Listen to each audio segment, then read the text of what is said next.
LAC पर हुई खूनी झड़प के बाद पहली बार कैमरे पर भारतीय सेना का बयान। भुवनेश्वर में कर्नल शशि ने कहा, हम हर हालात के लिए पूरी तरह से तैयार।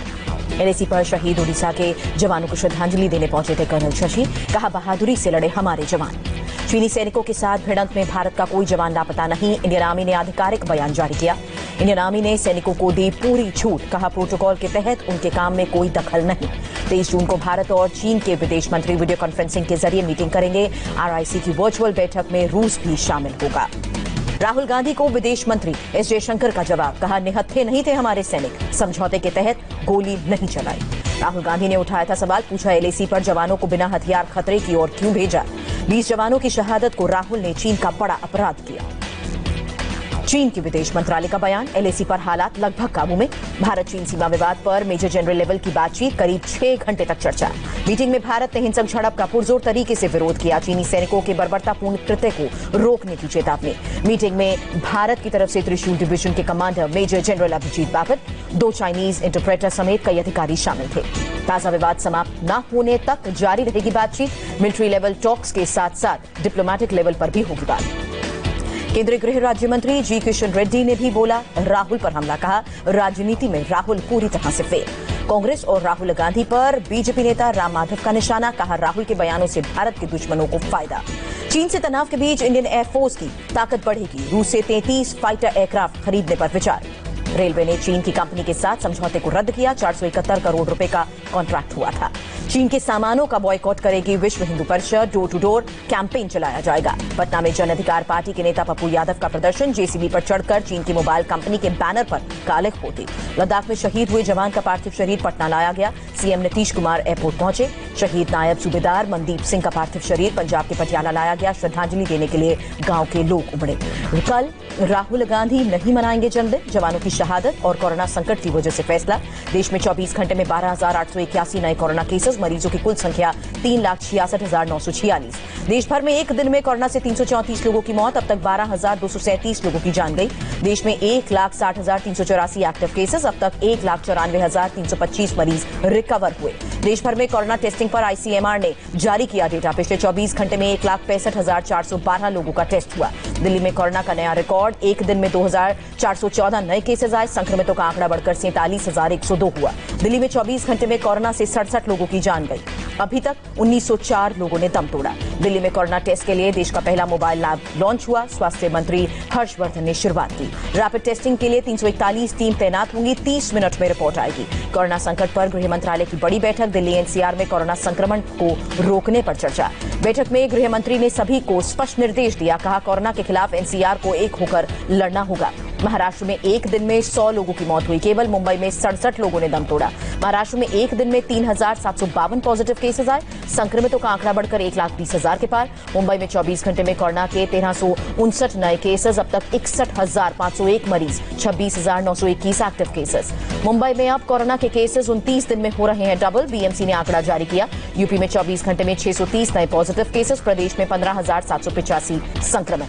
यूपी में अब तक कोरोना से 488 की मौत हुई। इलाज के बाद 9,638 मरीज स्वस्थ हुए।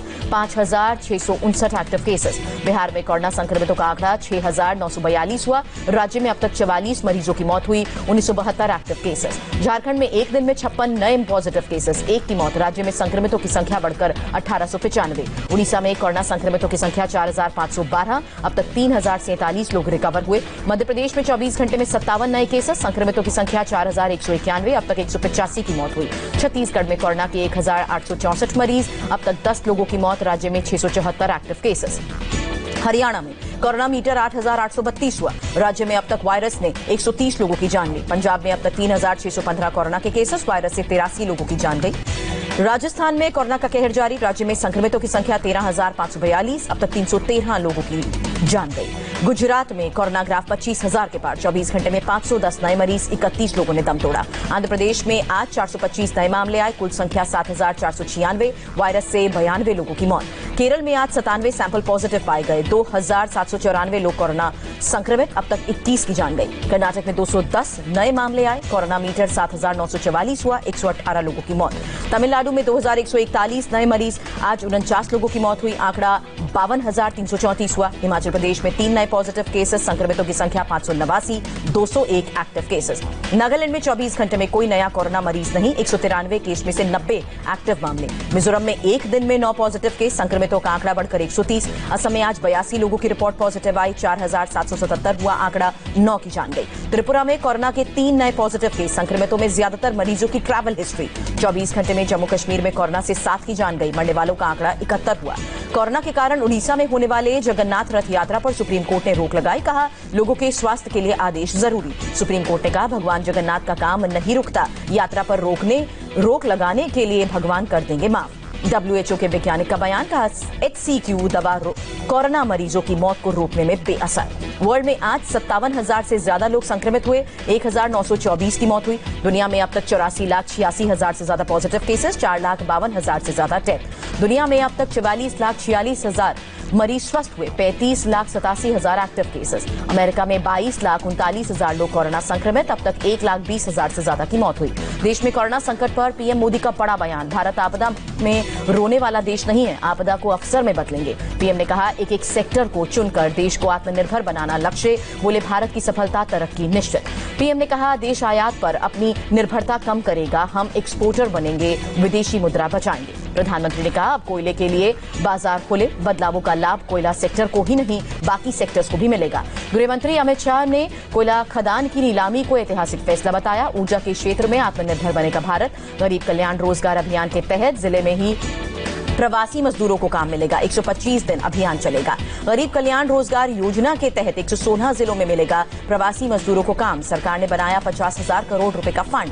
वित्त मंत्री ने कहा जिन जिलों में बड़े पैमाने पर लौटे मजदूर, उन जिलों पर ध्यान दिया जा रहा है। 6 राज्यों के 116 जिलों में लौटे ज्यादा मजदूर। केंद्र और राज्य ने श्रमिकों की स्किल मैपिंग की। यूएनएसी का 8वीं बार अस्थायी सदस्य बना भारत, 192 में से 184 वोट भारत के पक्ष में।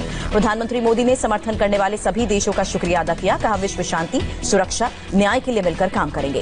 यूएनएसी में भारत को जोरदार सपोर्ट के लिए एमईए ने समर्थक देशों का आभार जताया, कहा मिलकर काम करेंगे। एमईए ने कहा दुनिया भर से भारत को मिलने वाले सपोर्ट से यूएनएसी में स्थायी सदस्य के तौर पर भारत की दावेदारी और मजबूत हुई है। योग दिवस से पहले प्रधानमंत्री मोदी का संदेश, कोरोना संकट के दौरान योग और पॉपुलर होगा। काठमांडू में चीनी दूतावास के सामने मानवाधिकार कार्यकर्ताओं का प्रदर्शन, चीन से की शांति बहाली की मांग। नेपाली संसद में विवादित नक्शे को मिली मंजूरी। नेशनल असेंबली में संविधान संशोधन विधेयक सर्वसम्मति से पास। भूकंप रोधी एक्शन प्लान पर काम न होने पर हाईकोर्ट में सुनवाई। कोर्ट ने दिल्ली सरकार और निगम को फटकार लगाई। कांग्रेस नेता बीके हरिप्रसाद और नसीर अहमद ने कर्नाटक में विधान परिषद के लिए नामांकन किया। 29 जून को वोटिंग। गुजरात राज्यसभा चुनाव पर रोक लगाने से सुप्रीम कोर्ट का इनकार। कांग्रेस नेता परेश धनानी ने दायर की थी याचिका। अयोध्या में राम मंदिर के भूमि पूजन का कार्यक्रम टला। भारत चीन सीमा विवाद की वजह से ट्रस्ट का फैसला। हिमाचल प्रदेश के किन्नौर में सड़क हादसा, चट्टान से टकराई जीप, 1 की मौत, 2 जख्मी। जम्मू कश्मीर के अवंतीपोरा में एक आतंकी मारा गया। कुछ आतंकियों के छिपे होने की खबर, एनकाउंटर जारी। शोपियां में भी आतंकियों से मुठभेड़ जारी, एक आतंकी के मारे जाने की खबर। जम्मू कश्मीर के अनंतनाग में सुरक्षा बलों का जॉइंट ऑपरेशन, पिस्तौल के साथ एक आतंकी गिरफ्तार। पाकिस्तान की नापाक हरकत जारी, हिमाचल सेक्टर में सीजफायर का उल्लंघन। टिड्डियों को लेकर आज होने वाली बैठक में पाकिस्तान ने नहीं लिया हिस्सा, एमईए ने जानकारी दी। महाराष्ट्र में दिखा मानसून का असर, कई हिस्सों में झमाझम बारिश। मुंबई में भारी बारिश के बीच कुर्ला में बिल्डिंग गिरी, कोई हताहत नहीं।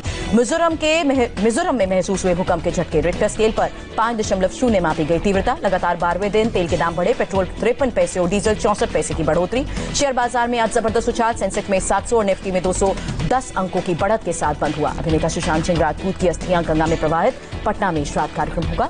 सुशांत सिंह राजपूत की मौत के मामले में जांच जारी, 3 लोगों के बयान दर्ज किए गए। सुशांत की दोस्त रिया चक्रवर्ती से पूछताछ, सुशांत की आत्महत्या की वजह तलाश रही है पुलिस। सुशांत की दोस्त रिया चक्रवर्ती के मैनेजर को भी पुलिस ने पूछताछ के लिए बुलाया। मैनेजर और रिया दोनों से अलग अलग कमरों में पूछताछ। श्रुति का पुलिस के सामने बयान, कहा एक साथ 4 प्रोजेक्ट पर काम कर रहे थे सुशांत। क्या चीन पर राहुल गांधी ने